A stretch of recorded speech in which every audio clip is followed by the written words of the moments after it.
La Bibliotheca Astrologica comporte un certain nombre de recueils de pages de titres. Ça ne veut pas dire qu'on ait les ouvrages eux-mêmes. Et voilà, donc là, nous allons vous présenter une série d'ouvrages parus au XIXe et XXe siècle, surtout au XIXe siècle.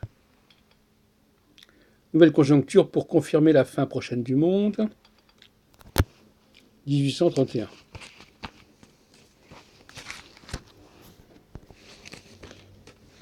Napoléon, l'Apocalypse ou la Révolution française prédite par Saint Jean l'Évangéliste, 1816.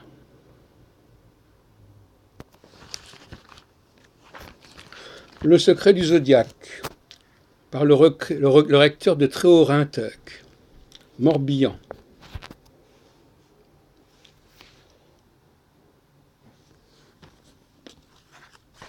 Le traité du zodiaque de Dindéra, par Camille Dutheil.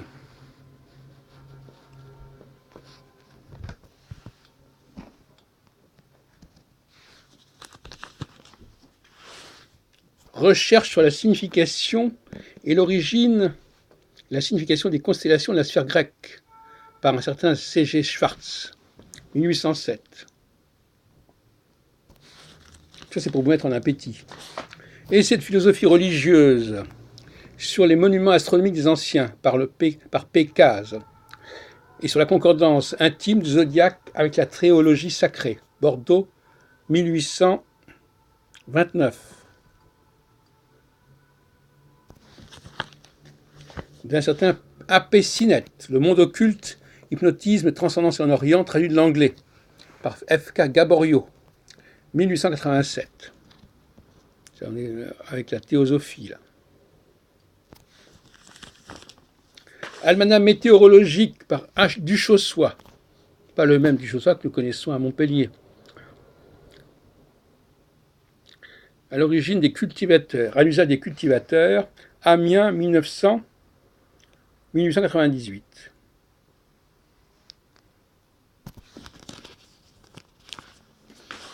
Un ouvrage en allemand, Der Reich der Geister, der Wunder, Leipzig, 1834.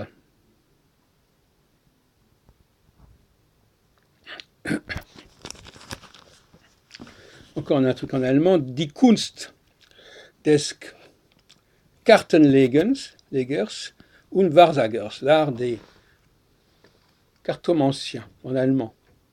Joli ça.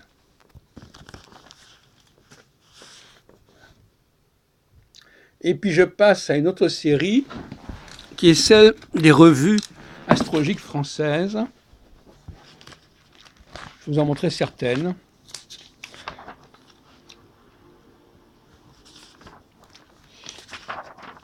Alors, UFA, Union française d'astrologie, la vie astrologique, organe de l'Union française d'astrologie.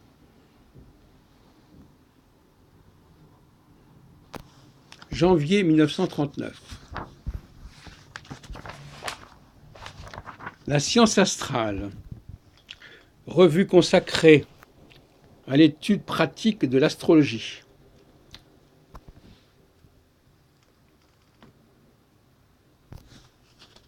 Peut-être d'avant la Première Guerre mondiale. Astrologie pratique, une revue que pas mal de gens connaissent, avec Christophe de Seine, il me semble. Avril 1988.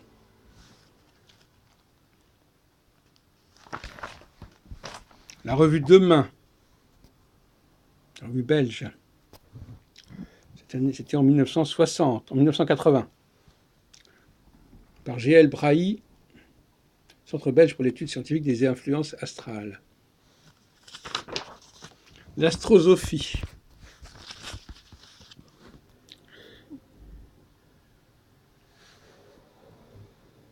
« 1934. Avec Rold Weller, le directeur.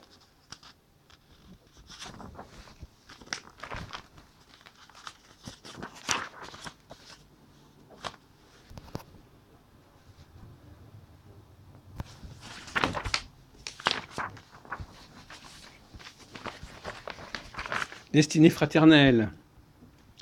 C'était dirigé par Didier Raco à La Rochelle, Club des Amis de l'astrologie rationnelle. C'est l'école de Néroman et des sciences humaines. Printemps 79.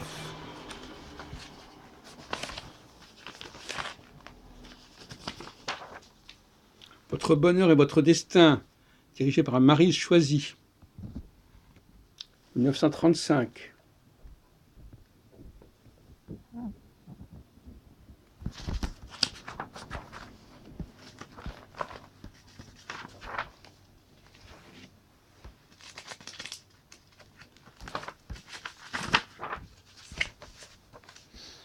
Votre avenir. Là, nous sommes en 1960.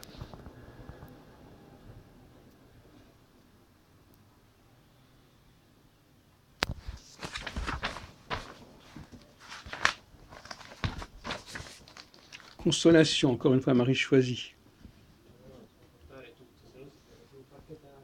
qui a joué un rôle important dans les années 30.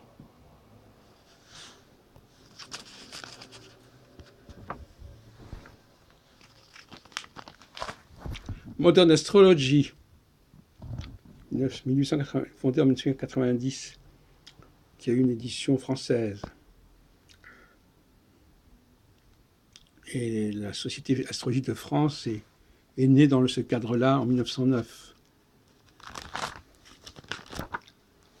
Coïncidence, la revue de Blanchet.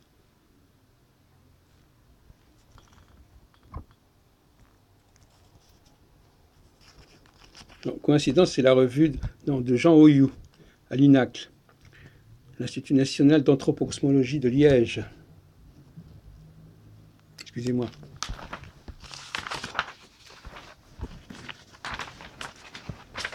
La revue belge.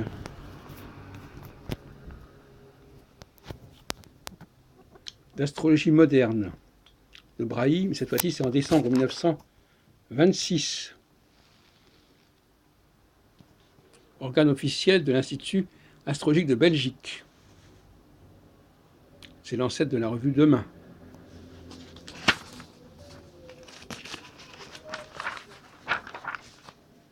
La science astrale. Direction Charles Barlet, qui est un anagramme de Faucheux. Là, c'est beaucoup intéressé, notamment Gilles Bûchery, qui a travaillé à notre bibliothèque. Le déterminisme astral, ça c'est la revue, je crois, de Chouinard. Recueil des contributions à l'Institut de l'outil scientifique de l'influence astrale. 1904.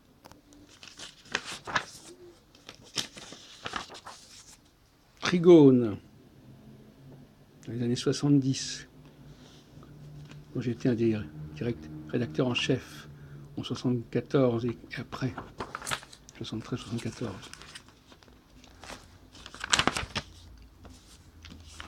Qu'est-ce que je peux vous proposer d'autre sous la main? Voilà une revue de Don Néroman, Votre destin.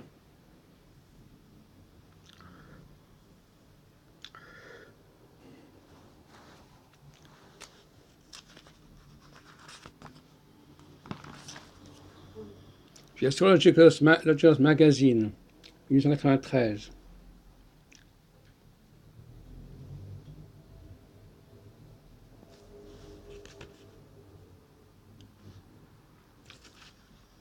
Revue théosophique.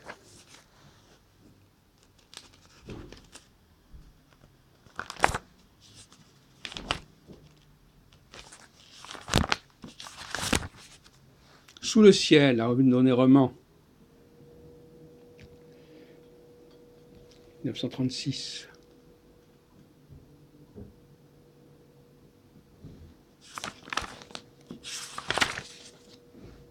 Toujours sous le ciel. Sciences et arts éliminatoires, astronomie, astrologie, radiesthésie. On voit l'opposition entre Bloom et Hitler. Et Bloom, c'est le juif, Hitler, c'est la croix gammée. voyez ce qu'on pouvait trouver à l'époque dans les revues astrologiques. La revue Demain, 1953, qui renaît après la guerre. Revue Belgique. Ah, ça, c'est intéressant. Demain, la revue Demain, 1939. On voit la tête de Roosevelt, Mussolini et Hitler. Uranie, une revue éphémère dirigée par Guy Fradin dans le cadre du Centre national d'astrologie, avec André Barbeau. En 1900, je ne vois plus très bien, enfin c'est 1956. L'astrologie et la vie, 1930. Une revue qui est publiée à Anzin, dans le Nord. Revue mensuelle consacrée aux études d'astrologie scientifique, natale et internationale, et aux directives et à la philosophie qui s'en dégage. Toujours demain, là nous avons le roi Farouk d'Égypte. 1942, donc à l'époque elle paraissait encore à Bruxelles. La revue de Maurice Privat, Nostradamus, revue de sciences conjecturales, 1933. Le grand-père du futur monarque a actuellement 25 ans. Les cahiers conditionnalistes, numéro 3, c'est l'organisation du mouvement d'astrologie conditionnaliste, le COMAC. On voit Nicolas sonner de la trompette. La revue Le Voile d'Isis, un numéro spécial sur l'astrologie dans les années 1920. Encore une fois, la revue Demain, pronostics généraux pour 1937.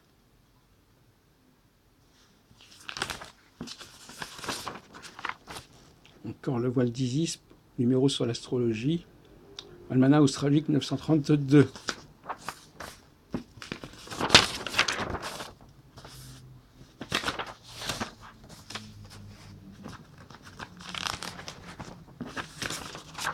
Encore le grand Nostradamus de Maurice Privat. Alors là, c'est une revue qui est parue en anglais, mais qui était dirigée par Papus, The Rising Sun.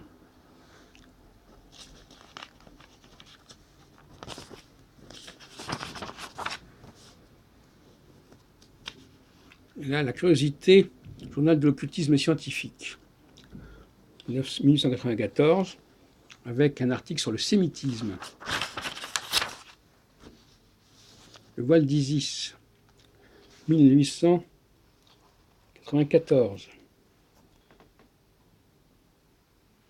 Lecture Papus.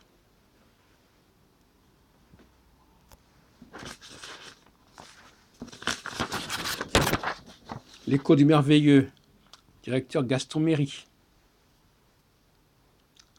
Là, nous sommes en 1897.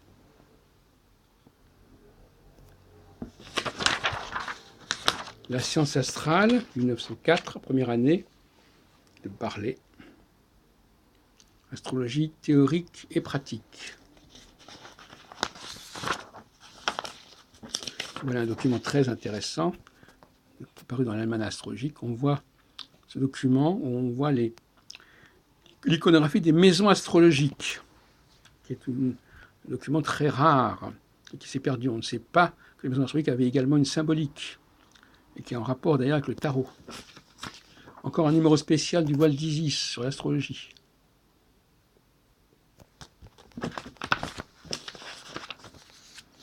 Encore un numéro spécial du Voile d'Isis sur l'astrologie, c'est toujours très joli. On va regarder. Voilà.